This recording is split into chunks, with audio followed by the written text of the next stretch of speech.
masyarakat disuguhi informasi yang sebetulnya tidak berdasarkan fakta. Motifnya ada perselingkuhan, cinta segitiga. Masyarakat mendesak Kapolri harus mundur. Gitu. Karena dianggap tidak mampu mengendalikan persoalan yang terjadi di dalam internal Polri, bahkan menjadi bola liar.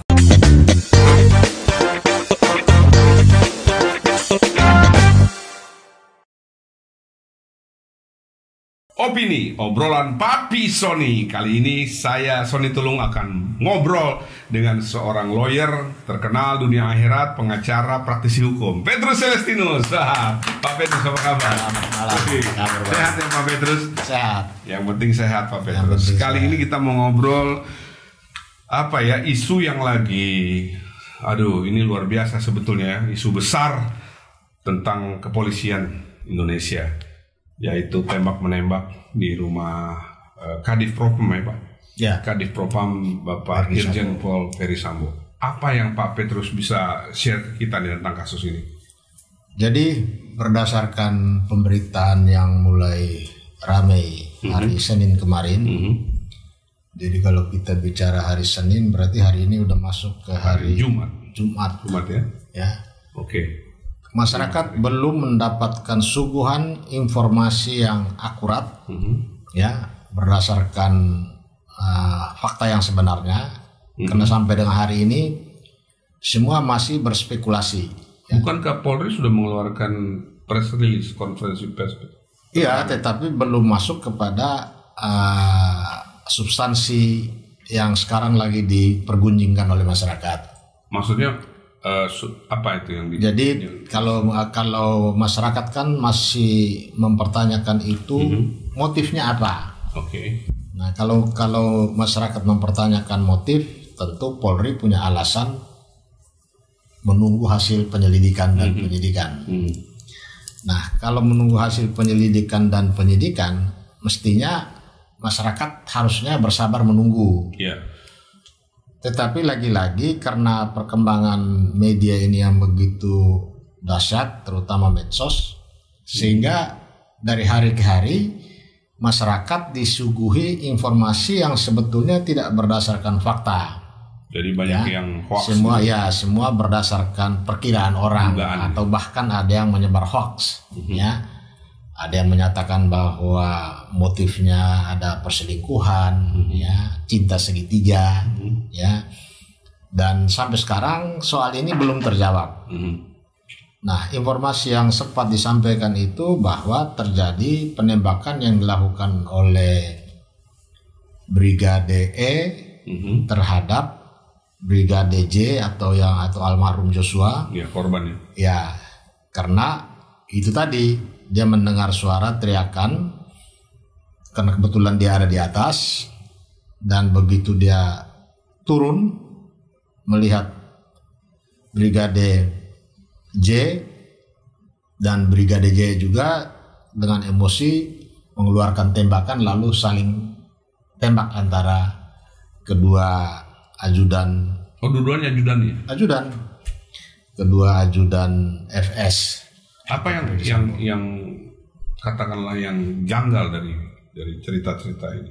Nah, yang janggal dari cerita ini, ya, menurut masyarakat, ya, ada dua orang polisi sama-sama menggunakan senjata atau pistol, tetapi dengan jarak begitu dekat, Brigade E tidak kena tembakan sama sekali, ya, dia tidak kena. Sedangkan Brigade J justru mendapat luka tembakan sampai dihitung itu 7 kali, dan itu juga yang membuat dia meninggal.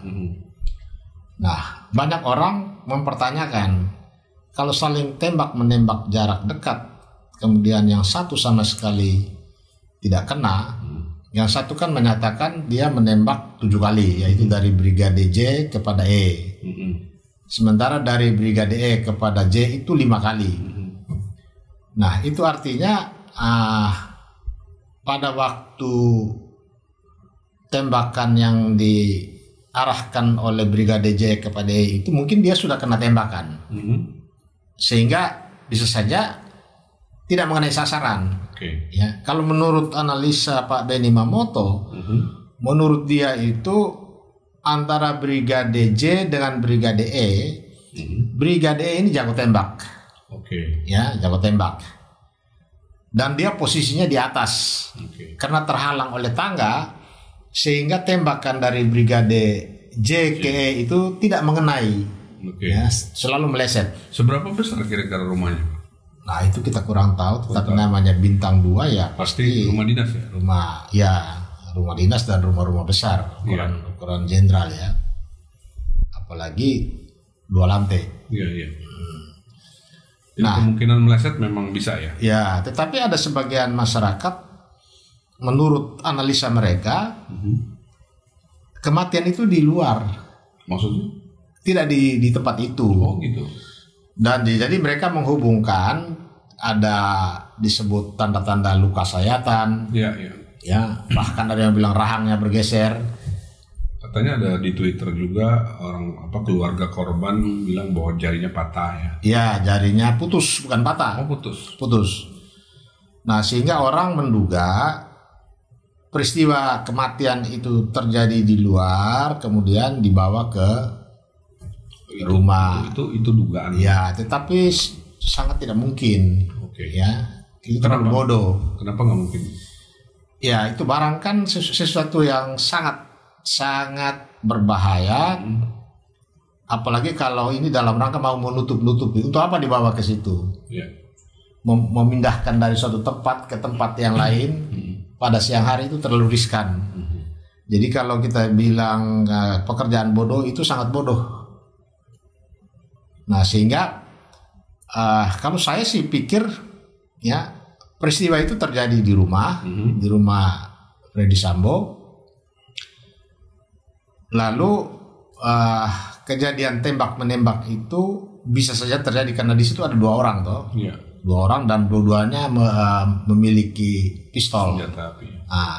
Hanya yang menjadi tanda tanya sekarang apa motifnya? Apa yang membuat kedua brigade ini baku tembak. Jadi yang pertama yang paling penting adalah motifnya ya. Ya, motifnya ini yang sedang diselidiki dan ditangani oleh Polres Jakarta Selatan. Kalau tadi Pak Petrus bilang bahwa terkesan lambat itu. Nah, itu yang juga menjadi tanda tanya publik. Kejadiannya di hari Jumat. Ditutup-tutupi sampai Sabtu, Minggu, Senin baru kejadiannya Jumat minggu lalu ya. Katanya dari Jumat, hari Senin baru diekspos. Berarti ada jeda 3 hari. 3 hari. Sabtu, Minggu, Senin malah ya kalau. Ya. Nah, lalu yang juga dipertanyakan, ketika jenazah diberangkatkan ke Sumatera Utara, Medan ya, Medan. Apakah sudah dilakukan autopsi? Karena itu kan sudah rapi, tinggal dikubur, sudah dimasukkan dalam peti. Bahkan sudah sempat dibawa ke rumah sakit. Ada autopsi itu atau? Informasi yang kita baca di media kan katanya sudah diautopsi. Sudah diautopsi. Maka sekarang dari pihak keluarga mendesak supaya dilakukan autopsi ulang. Nah, dari simpang siurnya berita yang tersebar di medsos dan menjadi konsumsi publik, kelihatannya Mabes Polri kurang memiliki keterampilan, tidak ada pejabat humas yang hebat, yang bisa mengelola informasi ini secara baik untuk disampaikan kepada publik. Atau mungkin belum ada data yang akurat yang bisa disampaikan. Ya, kalau belum ada data yang akurat, juru bicara itu harus dari waktu ke waktu mengupdate dan menyampaikan kepada publik dan harus logis, sistematis. Tetapi ini yang dirasa datar-datar saja, lalu terlalu banyak membiarkan masyarakat berspekulasi dan menyampaikan pesan-pesan yang sifatnya spekulatif itu kepada publik. Dan per hari ini betul-betul nama institusi ini betul-betul dipertaruhkan. Betul. Ya, kelihatan bahwa di internal kepolisian sendiri terjebak oleh isu-isu yang tidak benar yang dikembangkan oleh masyarakat secara luas. Oke, jadi memang beritanya masih simpang siur ya? Masih simpang siur.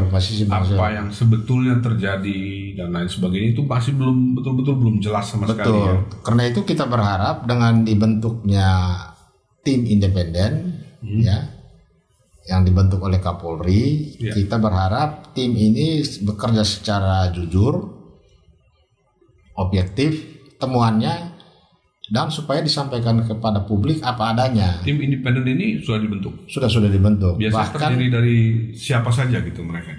Kalau namanya independen itu selain unsur dari dalam, juga unsur masyarakat. Oh, ada juga dari masyarakat. Tetapi kita belum tahu siapa person-person yang ada di dalam. Yang menarik adalah Komnas HAM diminta ikut juga di dalam tim ini, tetapi Komnas HAM menarik diri, menolak.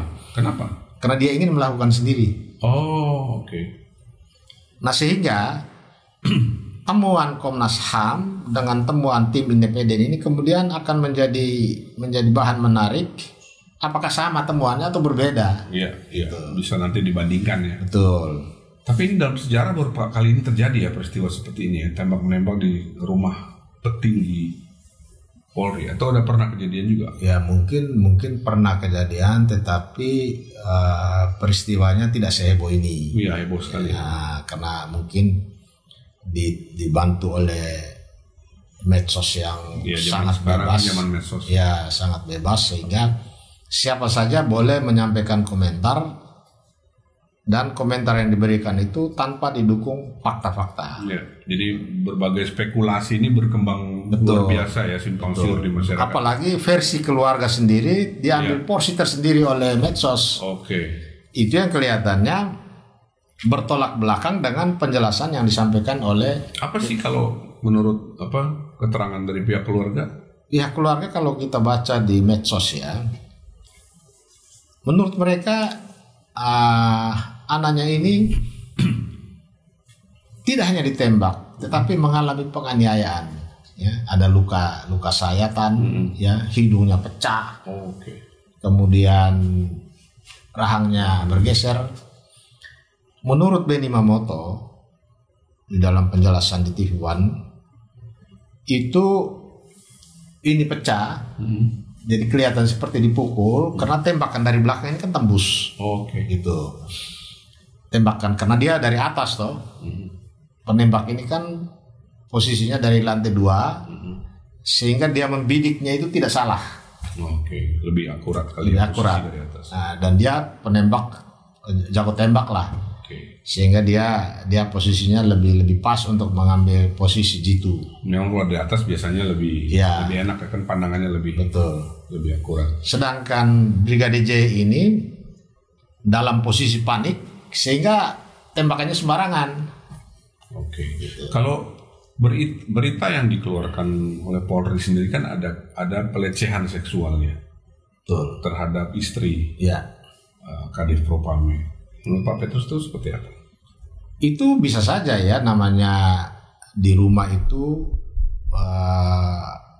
hanya ada ajudan dengan seorang ibu rumah tangga, lalu mereka kan bukan orang baru, ya, apalagi namanya ajudan tentu setiap hari bertemu, jadi mereka sudah pelajari situasi sehari-hari, kemudian mungkin juga watak dari Ibu FS ini juga mereka sudah saling tahu, ya.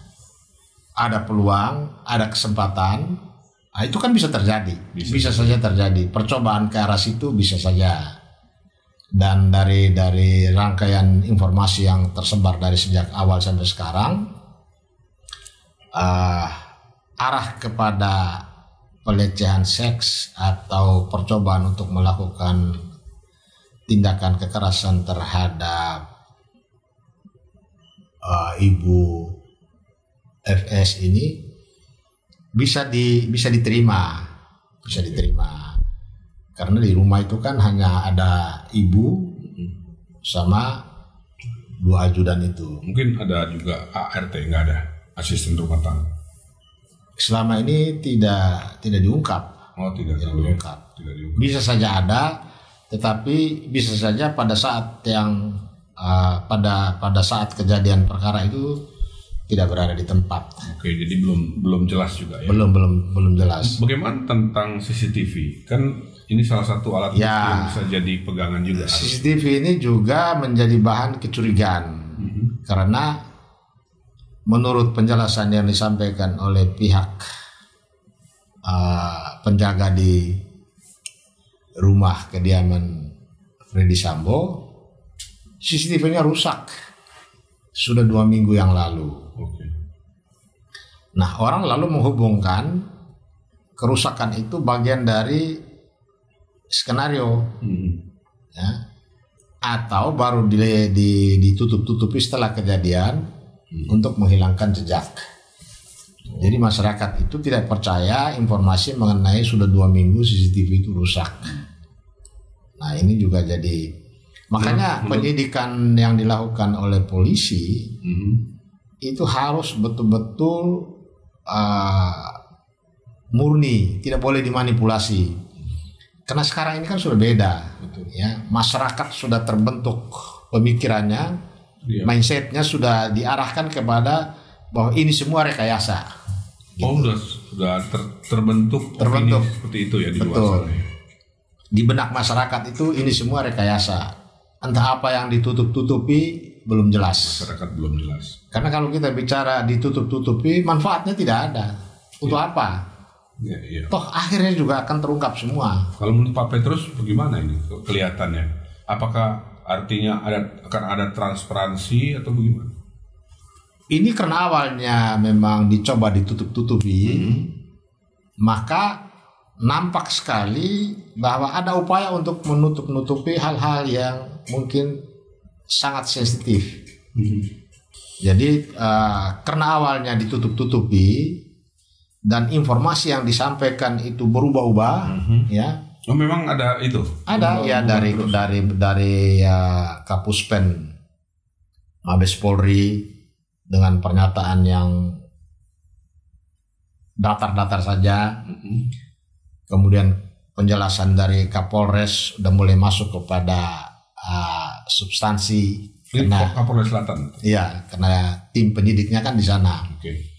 Kemudian Kapolri juga sempat memberikan pernyataan, tetapi pernyataan-pernyataan yang disampaikan itu tidak menyentuh kepada pokok persoalan yang ditunggu-tunggu oleh publik. Apa yang ditunggu-tunggu itu apa? Seperti apa? Ya, seperti apa sebab peristiwa itu terjadi di rumah Freddy Sambo dan kejadian itu dilakukan oleh ajudan terkait dengan peristiwa memasuki kamar istri Freddy Sambo, kamar tidur. Ya.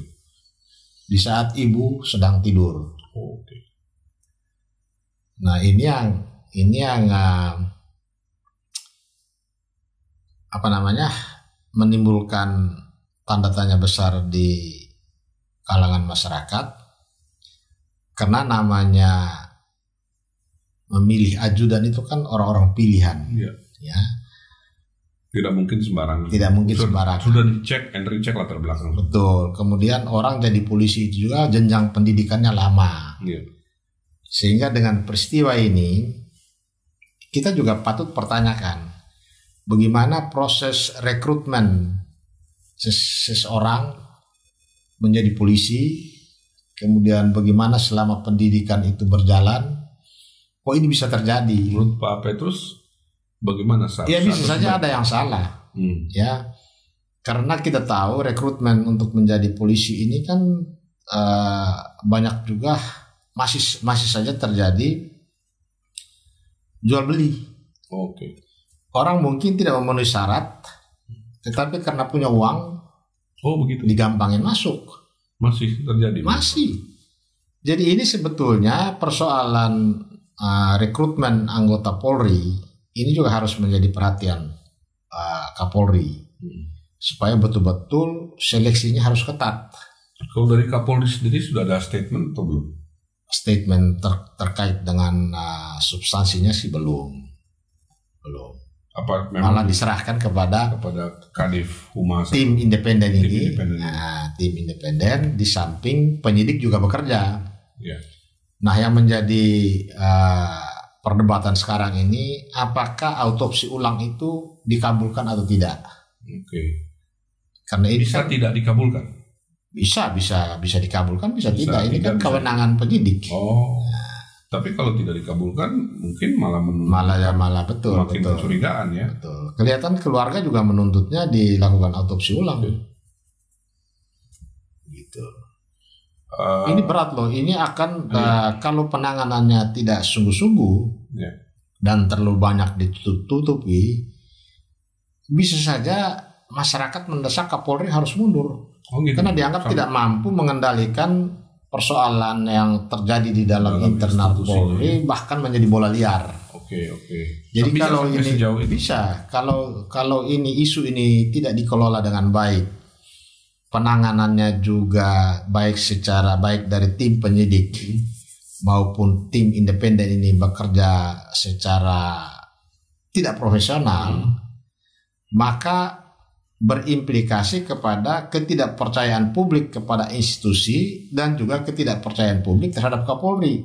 Ya. Sehingga bisa saja Kapolri diminta mundur. Tapi kan mungkin prosedur mundurnya tidak semudah itu ya. Itu kan harus melalui prosedur juga secara hukum ya. Ya kalau mundur kan tergantung yang bersangkutan, dia mau atau tidak. Ya, itu hanya tuntutan dari tuntutan. Oke. Jadi Pak Presiden dalam hal ini belum juga ada sikap. Presiden sudah menyatakan apa? Bahwa proses hukum harus jalan. Oh gitu ya. Gitu. Dipercayakan kepada proses hukum.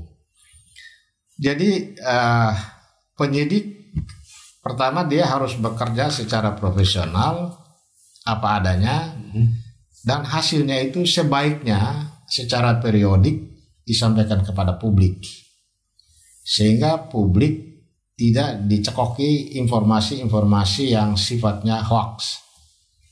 Jadi memang betul-betul harus jelas dan jelas. Tim independen ini mungkin kuncinya di situ atau bisa nggak juga tim independen misalnya katakanlah bekerja tidak maksimal gitu. Tergantung dari unsur mana saja yang ada di dalam. Ya, kita lihat di dalam unsur ini yang sempat saya baca tadi.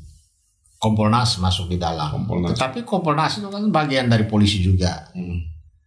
Jadi kalau tim independen ini hanya terdiri dari anggota Polri dan anggota Kompolnas tanpa melibatkan unsur masyarakat yang betul-betul independen ya, atau juga ahli dari kampus, maka hasil tim independen ini pun tidak akan banyak membantu. Malah dikhawatirkan atau dianggap tim ini justru untuk memperkuat skenario awal yang mencoba menutup-nutupi apa sebenarnya yang terjadi. Gitu. Oke. Kalau begitu kira-kira analisa Pak Petrus ini berapa lama ini bisa ada satu kejelasan gitu? Berarti kan sudah 1 minggu lebih. Sebetulnya ini kan mudah sebetulnya ya. Karena pelaku sudah di tangan polisi, ya, saksi juga polisi juga. Jadi sebetulnya perkara kecil ini, perkara yang gampang diungkap, pembuktiannya juga sederhana. Kalau belum juga atau memakan waktu cukup lama, kalau memakan waktu cukup lama, masyarakat semakin curiga, kecuali pelakunya melarikan diri atau peristiwanya terjadi di tempat lain yang tidak ada saksi sama sekali. Ya, ini ada saksi juga. Ada saksi. Saksinya masih hidup juga ya. Ya walaupun CCTV-nya masih nggak ada dan sebagainya. Ada ibu FS, ada FS, ada Brigade E, dan mungkin juga Satpam di situ. Iya. Apa yang menjadi prioritas dari kasus ini sebetulnya? Saya kira prioritas dari kasus ini lebih baik Polri menampilkan suatu hasil penyelidikan yang bersih.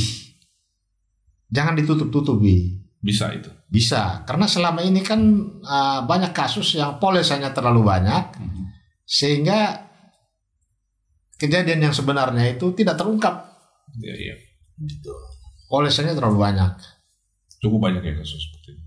Sekarang saatnya siapapun korbannya, siapapun pelakunya, lebih baik profesional aja. Itu akan sangat baik untuk menumbuhkan kepercayaan masyarakat terhadap terutama Polri. Apa namanya konsekuensinya jika masyarakat menilai hasil nanti katakanlah ya seperti tadi Pak Petrus katakan tidak sesuai dengan harapan gitu atau terkesan banyak ditutupi, apa implikasinya terhadap institusi Polri itu sendiri? Jadi tentu dari keluarga korban pasti menuntut, ya.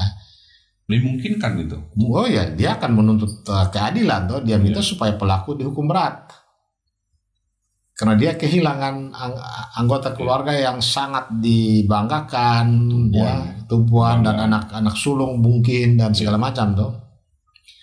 Yang kedua, desakan Kapolri mundur.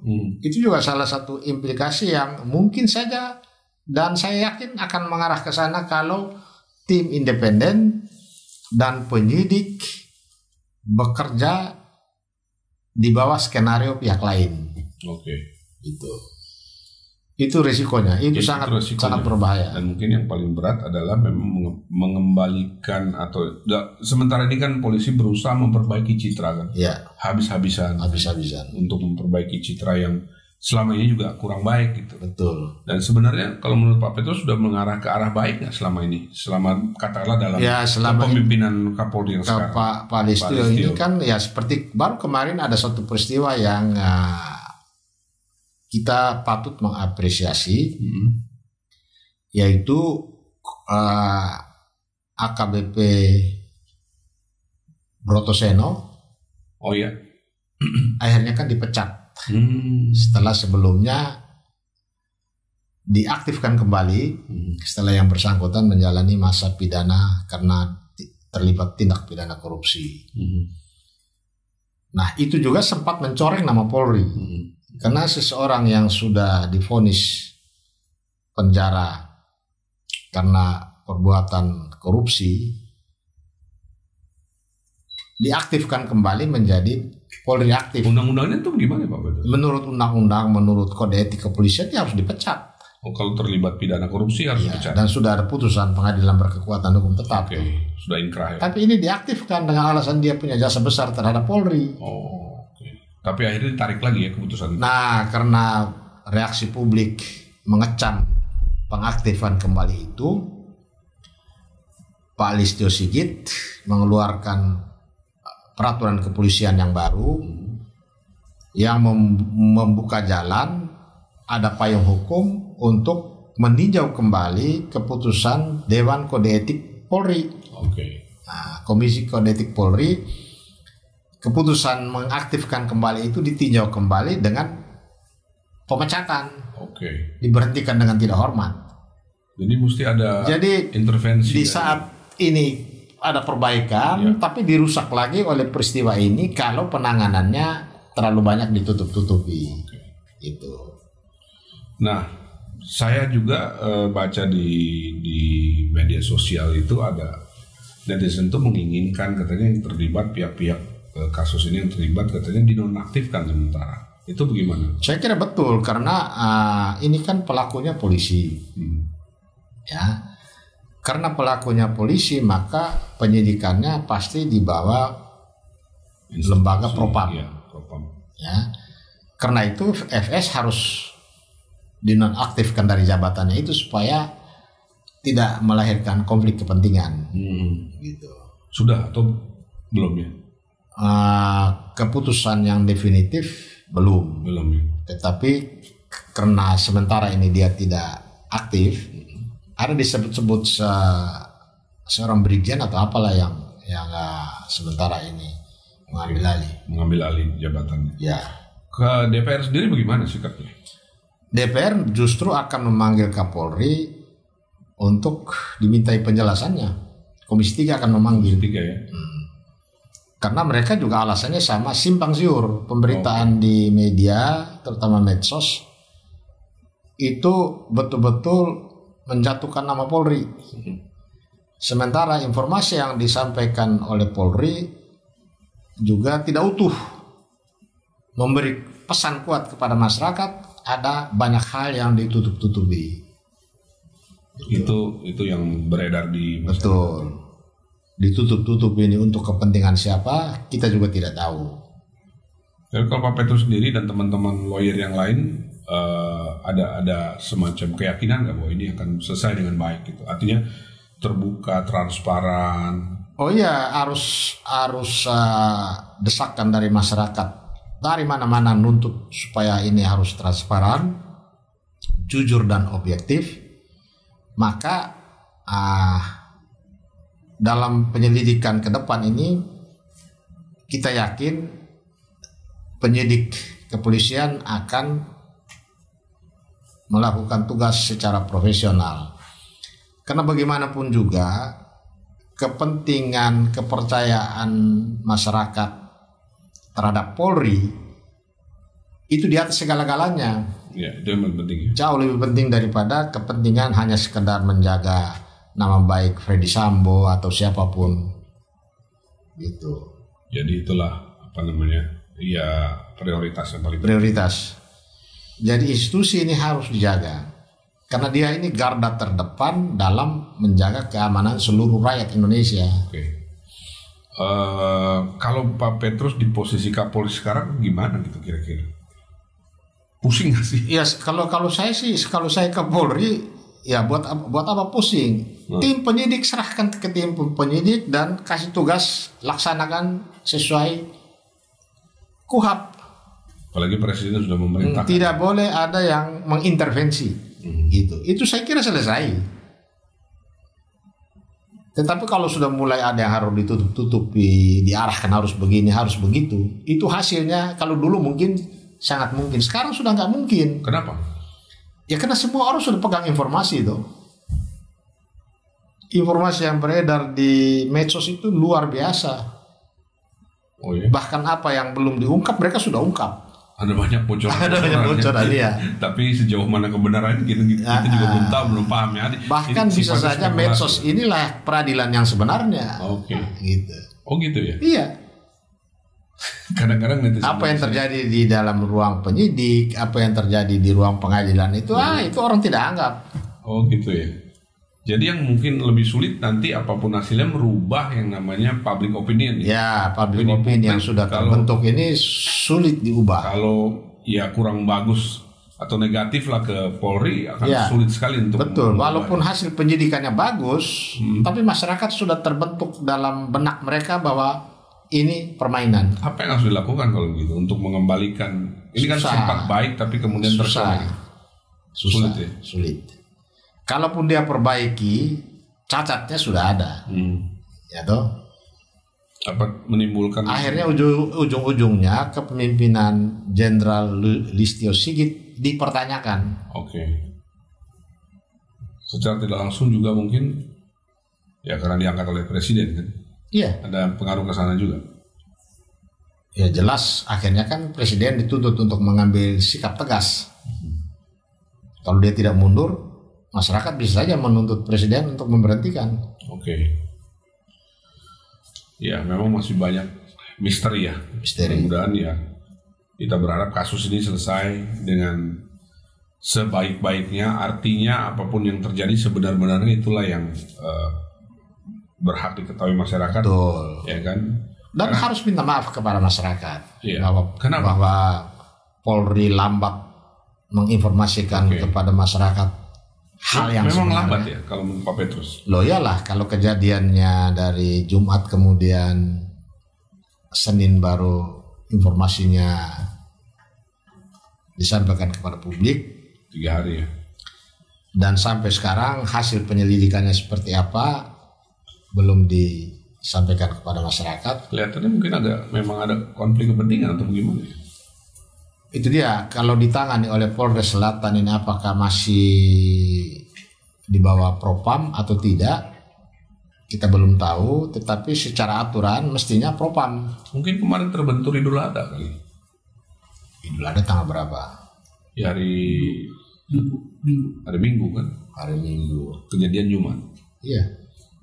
Mungkin nggak tahu juga saya. Peristiwa ini mungkin Idul Adhanya pun beritanya bisa tenggelam. Gitu. Iya. Oke, pertanyaan terakhir.